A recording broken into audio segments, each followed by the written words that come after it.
Hello and welcome back to the channel for another college TF review. Today we have another BAIWEI product from Shozy Store. That's where I got mine.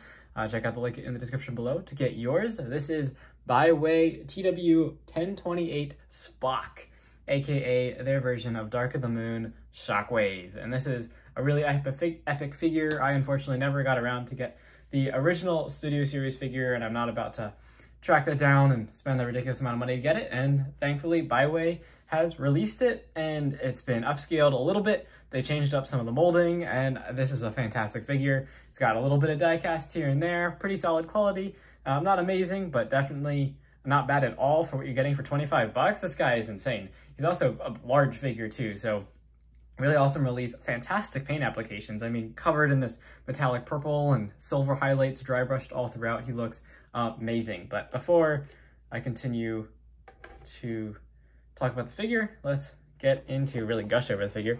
Let's get into the box. You got a nice picture of the CGI model on there. Alloy Edition Boutique model. There you go. There's the back. Roughly the same as the front. So that is it for the packaging. Nice and simple from BAIWEI. I don't really need fancy packaging for these figures, as I just want them to mess around with and pose. So there is Spock. You do get very simple instructions. Shape-shifting mech dominant appearance. He was pretty dominant until he got absolutely annihilated by Optimus Prime. So there is transformation instructions, but that's what I'll go over in this video anyways. So let's just take a look at this figure. See, he's a pretty tall figure. I'll bring in Prime for a comparison in a moment. You can just see very nice detail on the head sculpt there. Come in a little closer. Pull down his legs. He is tall. I did not set up my review station quite properly for this guy. So there you go. Nice head sculpt there up top. Really nice metallic painting. Got some battle damage. Nice silver eye. Looks really creepy. Nice silver on the chest. Yellow everywhere. Again, some nice silver. Lots of really nice paint highlights throughout this figure. Even on these pieces, which are die cast, add some nice weight to the figure. Really nice detail work on the gun here. Again, some more of that gold, lots more silver dry brushing, tons of intricate detail in there. This gun is way bigger than what came with the original figure. Really nice hands, which are articulated, which I'll get into later. Black and the gold looks fantastic. And again, loads more silver dry brushing and fantastic sculpt detail. And then the back is just as fantastic as the front of this figure, I would say. It's got really nice rocket booster things here on the back, which are articulated, and lots more detail on the underside. Even some nice dry brushing on those tank treads there. You can see them reflect that light. So really, really well done figure, at least in terms of looks. This thing definitely looks fantastic, but does it hold up, like articulation-wise, plastic quality? So just to address plastic quality, as I know that's the majority of people's concerns with BAIWEI and these fourth-party re-releases, I suppose, of older figures, remolds. This figure is pretty solid. It's probably a little bit cheaper plastic. You know, it just feels a little bit hollower than some of our like Hasbro typical offerings, but it's not by no means brittle. I don't feel like I can maneuver this figure no problem. I don't feel like I'm going to break anything on the figure. And it's made in such a way, just like Hasbro makes it, you know, it's the same mold. So the parts that might be failure points, they're just ball joints. They pop on and off, no problem. So this guy is definitely a pretty solid figure. I do not feel like I'm going to break any point on this. And the detail, I have not skimped out on detail. So let's get into some of the articulation this guy's got. So ball joint at the head, so you can look left to right, up and down. This is my only really quality issue with the figure, is that this ball joint's a little loose, but you can get him to hold a pose just because of all the detail everywhere. You know, it just supports his own head's weight. And then due to transformation, you can get him looking down if you utilize that joint, and then he can look up pretty good. So very nice, and you can kind of go forward and backward with the head as well. The arms can rotate. This one, of course, has the awesome hose attached to it. So that one, I mean, if you take the hose off, you could get a full 360 rotation, but you can out of this arm. You also get full T-pose out of this guy, no problem. We got 90-degree elbow bend there. And same thing on this side, 90 degrees of elbow bend there. And there is like some of this armor is a bit more flexible plastic, so if the arm bumps into it, it won't just like snap or anything, so that's good.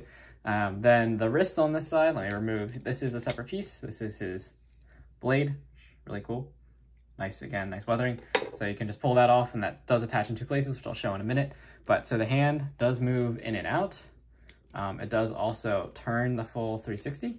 And then each finger is attached at a ball joint at the base. So you can get rotation and in and out movement out of all three fingers. They are very spiky, so definitely be a little careful. But they are like a fairly flexible plastic, so you won't break them, nor most likely cut yourself. So that is good. That is certainly good. No waist rotation on this guy. The original figure didn't have it. The way he transforms, it would be a little tricky. It would be a bit of a high waist cut, but they probably still could have done it. Nonetheless, he does have very good high kick there. And he can kick backwards very far too. Just maneuver everything out of the way, no problem. And he does have a nice past 90 out of the knee. Does have very good ankle tilt, as well as you can kind of pull this joint out and you get up and down motion as well out of the feet. So just about all the articulation you will need for this guy. I mean, his cameo time was fairly short in that movie, but pretty epic. So definitely can get this guy into all the poses you need. Oh, and there's also a thigh cut. Sorry, forgot to mention that up here. So you get definitely sufficient articulation. Oh, stay up.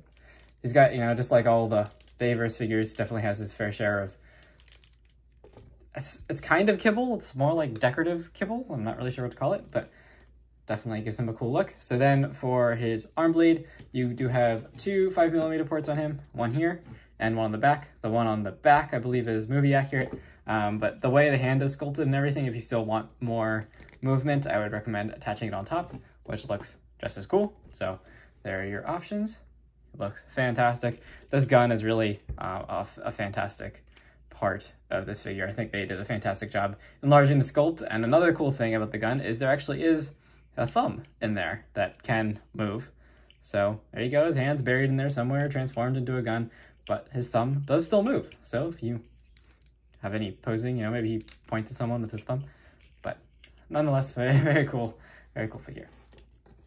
So for comparisons, let me get him standing nice and straight. You can see Shockwave's full size next to Optimus Prime. This guy is a big figure. So I did already review this guy on the channel.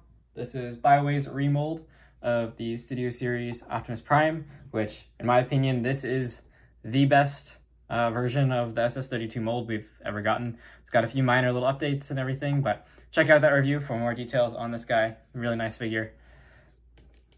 And yeah, so here is the comparison between those guys. As you can see, this Shockwave is big. He is very large. Just putting Prime in front of him, you can see how much bigger Shockwave is than Prime. And I believe this scaling is a bit more movie accurate than the original Studio Series release, which is more of a standard Voyager size.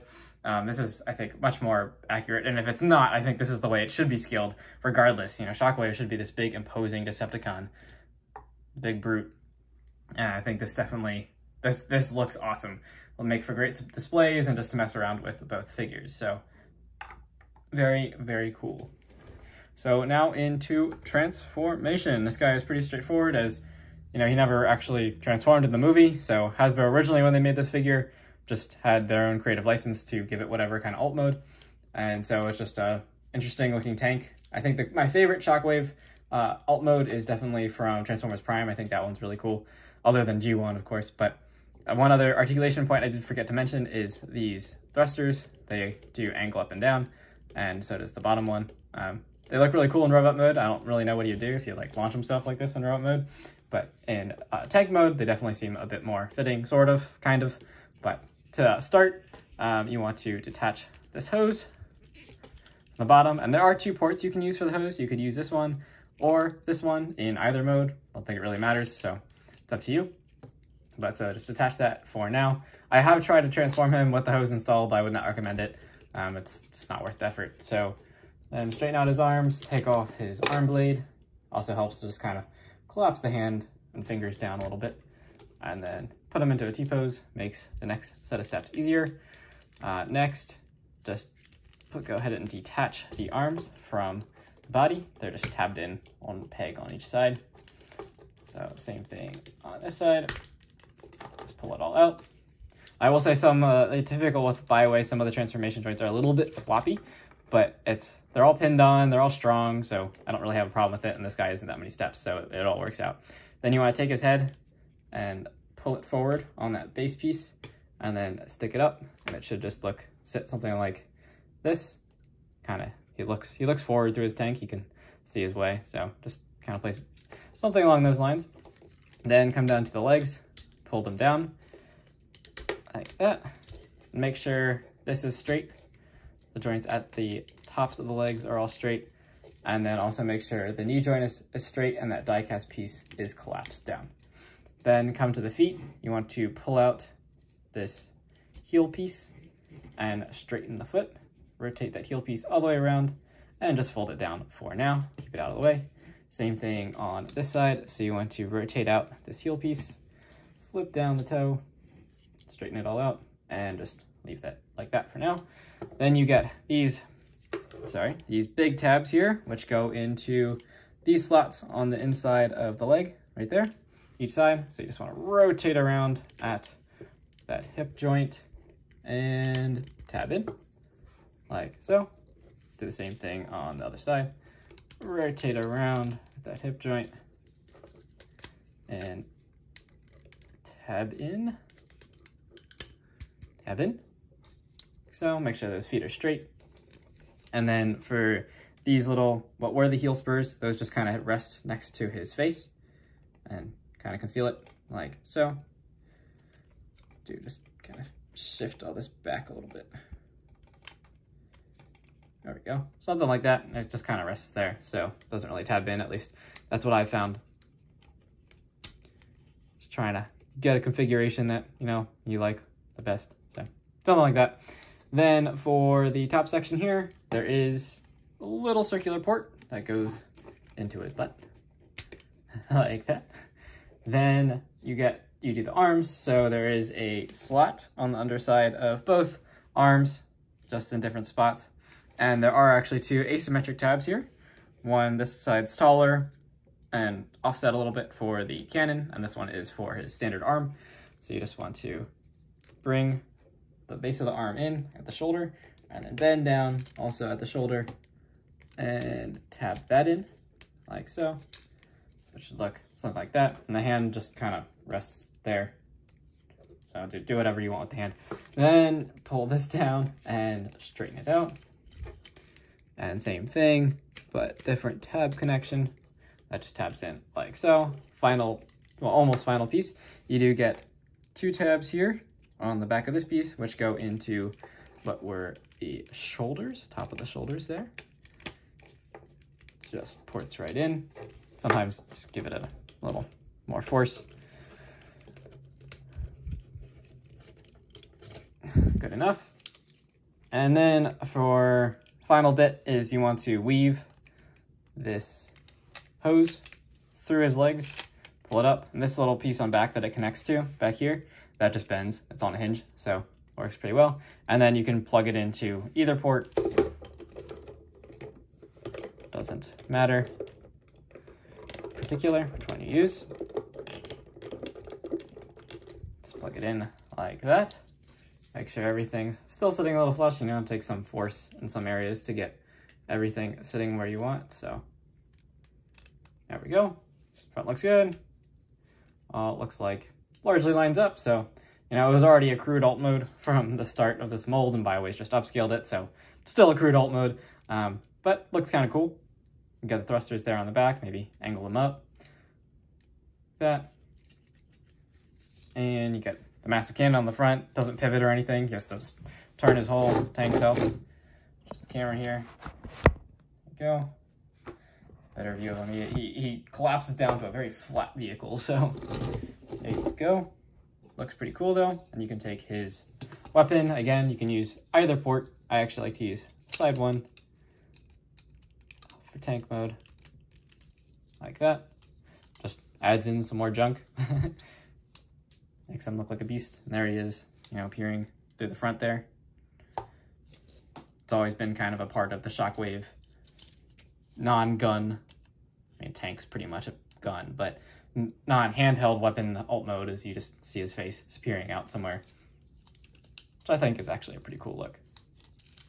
Again, all the same details we have in remote mode are present here. Still get all the nice dry brushing and all the tread detailing and everything. He does have roll wheels on the bottom, so he does roll very easily, no problem. Nothing actually drags on this guy, so very nice figure. Now they did actually, it looks like they dry brushed the wheels. Not sure. Yeah, I guess, yeah, they dry brushed the wheels, so those are rubbing off on my review station a little bit, but that's not a problem. Those are wheels, they're meant to roll, and they're meant to get scraped. So there you go. That is about it for this review. I mean, I didn't transform Prime here, but just for size comparison, you know, he is still a very large tank. He's much bigger than Prime when Prime's in his truck mode. So there you go.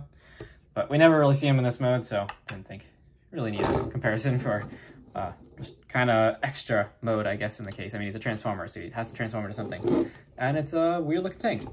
But I do really like this figure from BAIWEI. Highly recommend it.